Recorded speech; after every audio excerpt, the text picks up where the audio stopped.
Hey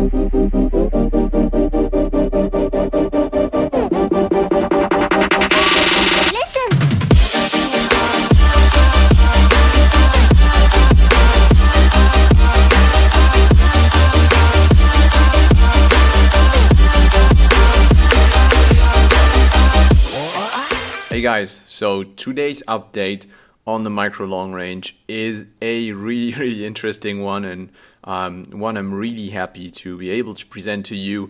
This is the Explorer LR. This is the ready-to-fly version of the MicroLongRange produced by Flywoo. And before I go into the details of this ready to fly, the two versions I have here, there's a digital and an analog version. Let's take a little step back and sort of explain what the MicroLongRange concept is about for all those who haven't seen one of my previous videos. So basically it all started with 7-inch long-range quads. So classic 7-inch long range, 7-inch props, GPS, crossfire, 1000 milliwatt VTX, everything you need to get a lot of confidence to really push the range of a quad, long flight times and so on. Something I really love doing, flying through the mountains, through really epic landscapes, no silly freestyle tricks and so on, no stressful racing, just really enjoying flying. There was only one problem, and a pretty big problem, especially here in Germany, which is quite densely populated and there's basically people everywhere. These things are incredibly loud, very loud. They draw a lot of attention. They are of course weighing more than 250 grams, which makes it hard to fly them legally. So it was just difficult to do. It was annoying to find a spot where you can fly in peace without drawing attention, without having people yell at you because you're producing too much noise and they would like to enjoy nature. So my basic idea was, okay, can't I just make this much smaller, much less noisy, less drawing attention, less seeming threatening and super fast and heavy and dangerous? And the basic idea I came up with was this frame. This is one of the first prototypes here, which is the MicroLongRange. So 4-inch frame, dead cat layout, so the arms move to the back to get the big 4-inch props out of view of the FPV and HD cameras. Have a double electronic stack, 16 by 16 in the front, 20 by 20 in the back, a double deck construction, which means you have enough space for the camera here. And this thing overall are really light. This one is around 34 grams. And the setups I ended up with, the setups I'm running went through a whole bunch of evolutions. And then finally, in the end, I ended up with a digital version running a Cadex Vista, still a 16 by 16 Flywoo stack, some LEDs to make it look nice, an Insta360 Go to get HD footage, always crossfire, a little buzzer, and an analog version that is a bit more performance oriented and lighter. Also carries the Insta360 Go. It's got 16 by 16, 800 milliwatt VTX, GPS, and so on. So these were these very light setups I ended with, and these basically solved all those problems. These do also fly for up to 15 minutes if you're very careful on a lithium polymer. Usually between 6 and 10 minutes. On what I used here, that's a lithium ion pack. I flew over 30 minutes, which is pretty crazy. Easily did like 15 to 20 kilometer round trips. So you can get really good flight times, lots of performance with this, and still fly basically everywhere without drawing lots of attention. This thing is really tiny and small. It doesn't look dangerous. It looks like a toy. If you look at this, compared to 7-inch, it's just super cute and small. Nobody will feel bothered by you flying this. Doesn't make a whole lot of noise. And this is the basic concept of the MicroLongRange. Have a small small micros up to 50, oriented towards long flight times and decent cruising speeds and large ranges. So now the very good news is that Flywoo picked up on the concept and worked with them to implement these ready-to-fly versions. They basically reused my frame design, changed a few things, improved a few things, but we'll get to that in a second. First, let's look at these two versions of the Flywoo, which isn't called MicroLongRange anymore. It's called Explorer LR, but is also, I came up with that name. The Explorer comes in two versions, at least I have these two versions. There might be more in the future. Digital version carrying a CADX Vista, analog version carrying a Goku VTX and I think this is a Runcam Nano 2. Yeah, it's a Nano 2. So you get this one will be way cheaper, of course, than the Vista version. So you get a sort of entry-level analog version and the Vista version here. Before we look into the specs and what Flywoo modified on the frame and in terms of components, because there's a lot to this, quite a few new things. Let's look at this box it comes in and what it comes with, because they both come with a little bit of extra. So on both versions you will get an Insta360 Go mount, which is really cool because I think this is the perfect HD camera, apart from the fact that it does only record for 5 minutes and this thing flies for way more than 5 minutes, because Flywoo did, and we'll talk about the powertrain in a second, did significantly improve the flight times by doing these new motors. So Insta360 Go mount, you get two sets of props. You get these Gen Fan 4024 props, which are perfect. You've got a bunch of spare screws. Really nice thing, you get some small LEDs for the arms. So quite similar to what I had on my prototype here. So you get these LEDs you can put in there if you like. You get a few stickers. You get a spare front arm, which is quite cool in case you crash on the front arm. And you do get these supporting braces, which are optional. You don't have to run them, but they will give the frame extra stability if you like. So these were not on the original MicroLongRange, but as you see here, it does come with these braces you can use if you like. So that's what's in the box. These are the two versions that exist. I don't know about pricing yet, but it will be released today. So I put some links, including discount links, in the video description too. Alright, let's take a closer look at the frame itself first. What I have here is the entry-level analog version of the Explorer LR, and as you can see, if I put this side by side to the MicroLongRange, the original one you can still get from CNC Madness and a few other shops, it's the exact same dimensions.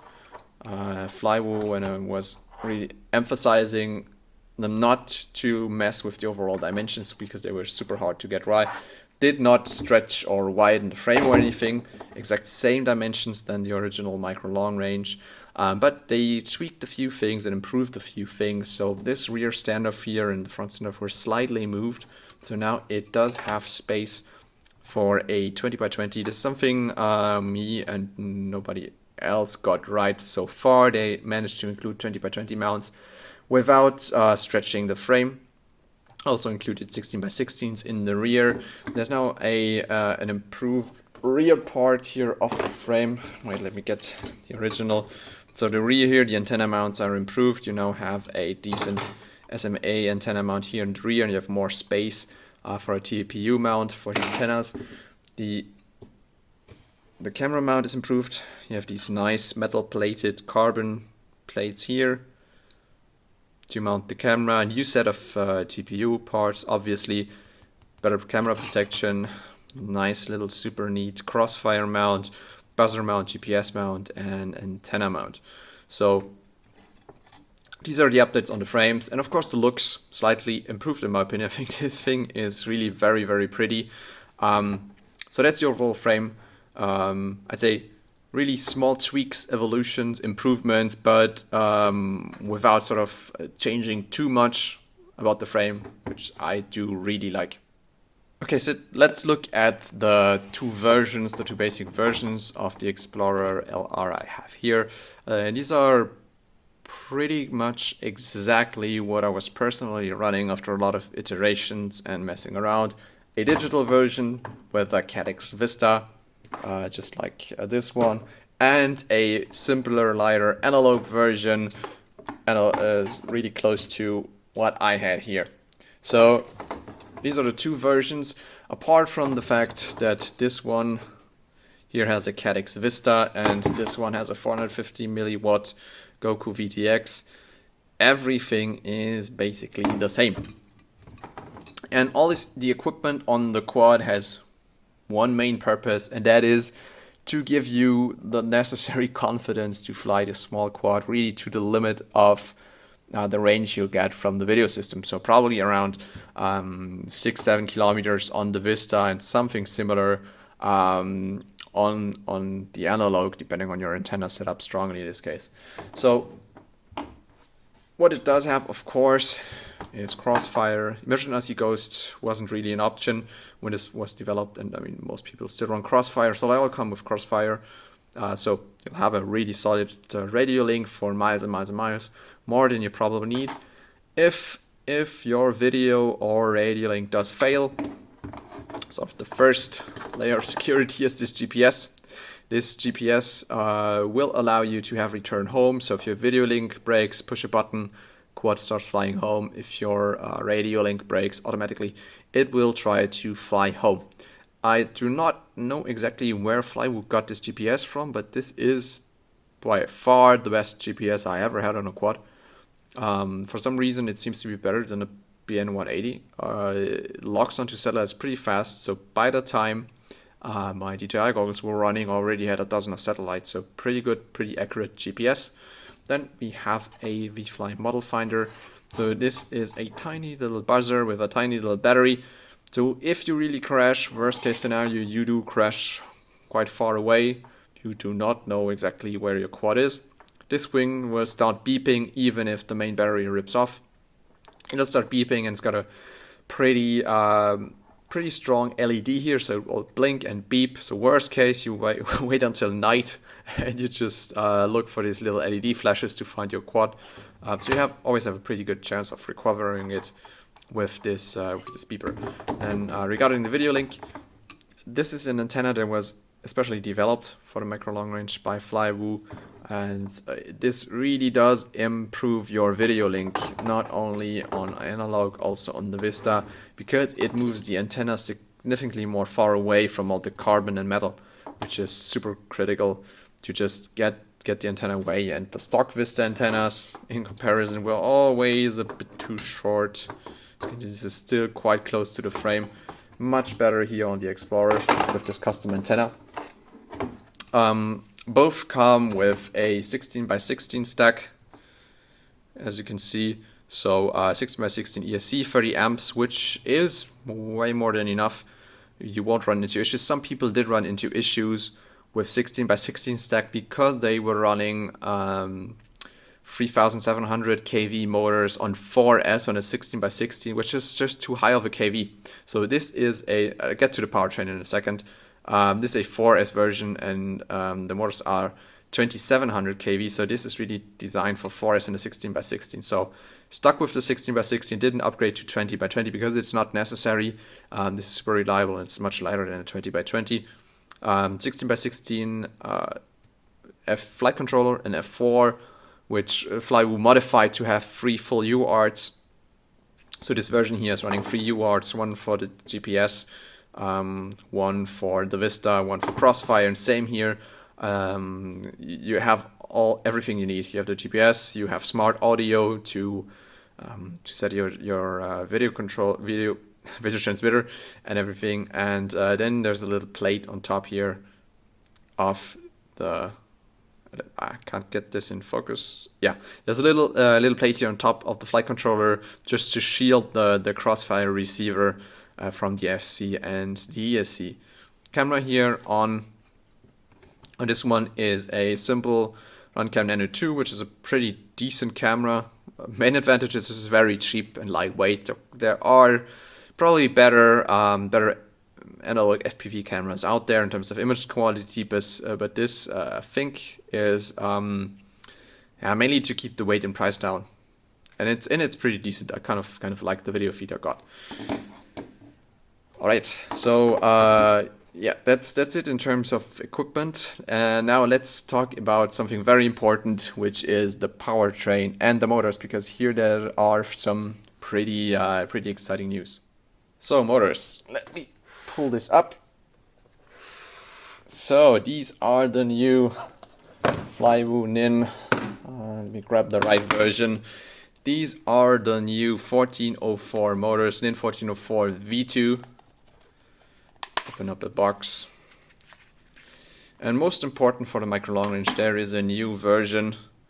Oh, and also there's my name on it, which is really kind of cool. There's a new version which we specifically designed here for the MicroLongRange, which is, if I can get this in, come on, if I can get this in focus, which is a 2700 kV version. You can see this 2750 kV. So much lower kV and really designed to run this on 4S. This is, I mean, it seems very low. It's a kV you could also use on a 5-inch with 5-inch props and 5-inch motors. But this is the right kV to run the MicroLongRange with these 4-inch props on 4S. If you look at thrust charts, these 2700 kV motors on 4S have the exact same maximum thrust than a 3700 kV on 3S. So it's equivalent while being much more efficient. I can already tell you the improvement in flight time is absolutely stunning. So really, I think I got around 30 to 40% more flight time out of these motors compared to the older ones. I was also using slightly bigger batteries. So I was moving up from 850 milliamp hour 3S to 850 milliamp hour 4S. That's what I'm running at the moment. Slightly bigger batteries, but overall the increase in flight time was really very noticeable. Simply because of these more efficient motors and the move up to 4S. So it does carry this quite heavy 850 battery very well. By the way, you can also use a bigger one if you want more flight times. But with this 850 4S, you will get at least 7 minutes, even of pretty aggressive flight. I mean, if you really push it, you can probably empty it in 5 minutes. But with sort of the flying you're supposed to do with this, so cruising, more relaxed, this really easily does 10 minutes on such a pack. Yeah, but regarding motors, I mean, main improvement for me is the lower 4S adapted kV, and there's no other 1404 which has a kV in that range. So really cool that Flywoo developed this specifically for the MicroLongRange. And other smaller improvements regarding the old version. So this is much smoother.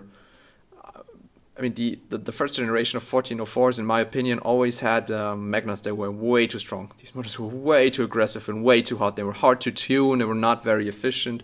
So if you look at the older versions here, they are pretty notchy, especially if you look at something like these iFlight Xings here. These were basically designed to run very aggressive, to be on very aggressive 3-inch setups, running 3-inch props. So they had strong magnets, really notchy, very aggressive.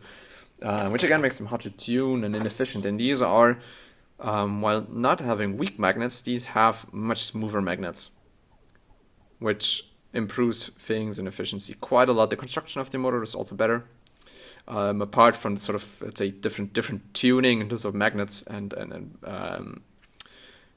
power development of this motor. This whole thing is one piece. And maybe I'll get my macro lens out to show you these closer. Alright, so this is the motor up close. As you can see, we have some pretty nice machining here. So the whole bell is machined out of a single piece of aluminum. This is the 2750 kV version. The whole bell is machined out of a single piece of aluminum that is then polished and anodized. We have this little aluminum lid here and another here encasing these curved magnets. As you can see, these magnets are curved. The air gap is extremely tight. Let me try to get this in focus a little bit better. This is the microscopically small air gap. So overall, this is a really pretty premium construction motor. Quite nice windings for such a small motor too.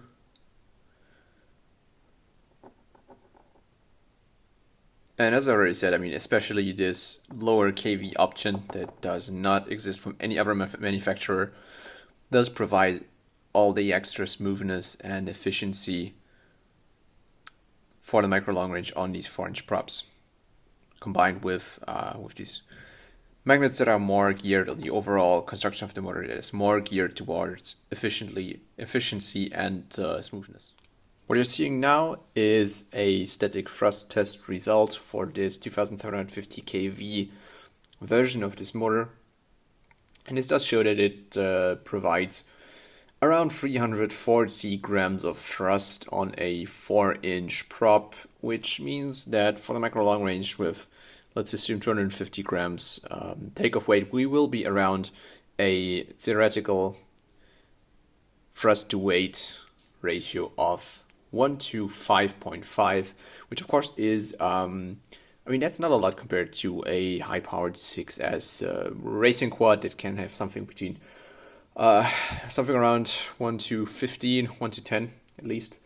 But this is really all we need for the micro long range, because I mean, the most important thing is actually the efficiency, and here we see we are around 4.8, so almost 5 grams per watt of power, which is considerably higher than on a 3750 kV motor running on the same prop on 3S.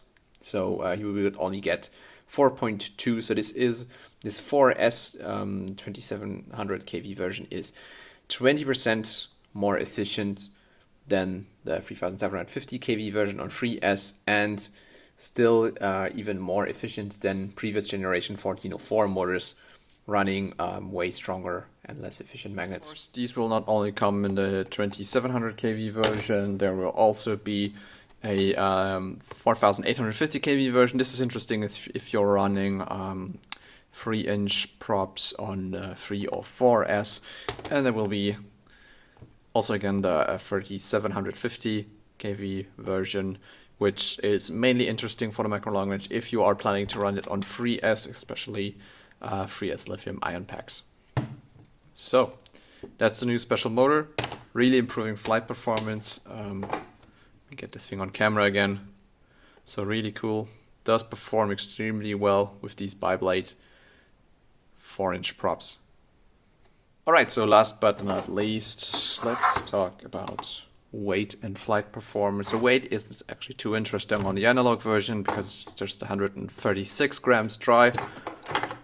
With the battery, with this pretty hefty 106 gram 4S battery, it's 241 grams, so still plenty of headroom to 250. On the DJI Vista version, you will have to be a bit more careful because it does add almost 30 grams. The Vista is considerably heavier.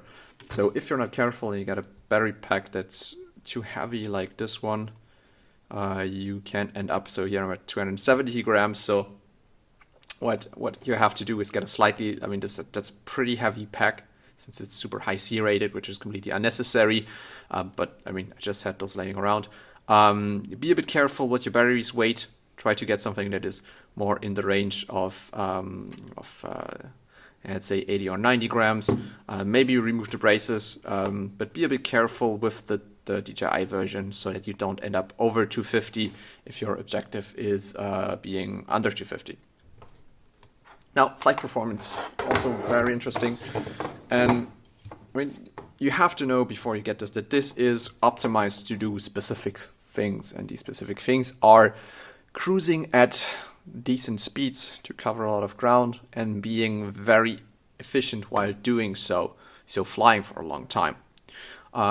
This means that the motors are rather light and small compared to the size of the props, which leads to one downside, which is that this quad will not be like a 5-inch freestyle quad, feeling super locked and perfectly in control. It's a bit less locked, it's a bit floatier, which, I mean, in terms of cruising and flying smoothly actually helps, but some people might not really look at that. That's a bit the kebab FPV philosophy. It has to be super locked and super in control. This is honestly not what I was going for when developing this. What this thing is aimed towards is cruising, being smooth and very efficient. This is something this quad does absolutely perfectly. So on one of these 854S packs, it will fly easily for over 10 minutes.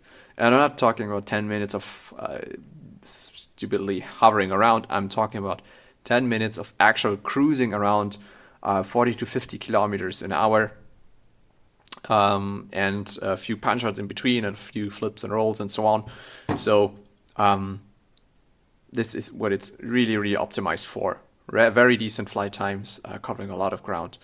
And I mean, if you're trying to freestyle, this thing does perfectly freestyle. The dead cat layout of Yamcha doesn't impact this at all. Handles beautifully. You can do all the flips and rolls and so on. But also, honestly, that's not really what this is designed for. It's not something you should bash around a bando, so be a bit careful. This frame is very optimized for lightweight. This is not a frame that, you know, is intended to be crashed a lot. So it's still very sturdy for its weight. It's especially with those bracelets, it will hold up to a lot of abuse, but please do not expect a freestyle basher. Yeah, so that's a bit the conclusion. So for me, very satisfying, this development, especially with the new motors, the optimized antenna, and so on. Flywoo has very much refined this concept. It does exactly what it's supposed to do. It's very efficient, has very good flight times, and extremely quiet and stealthy while doing so. Yeah, so that just leaves me with showing you a bit more flight footage and saying thank you for watching this video and hoping it was interesting for you.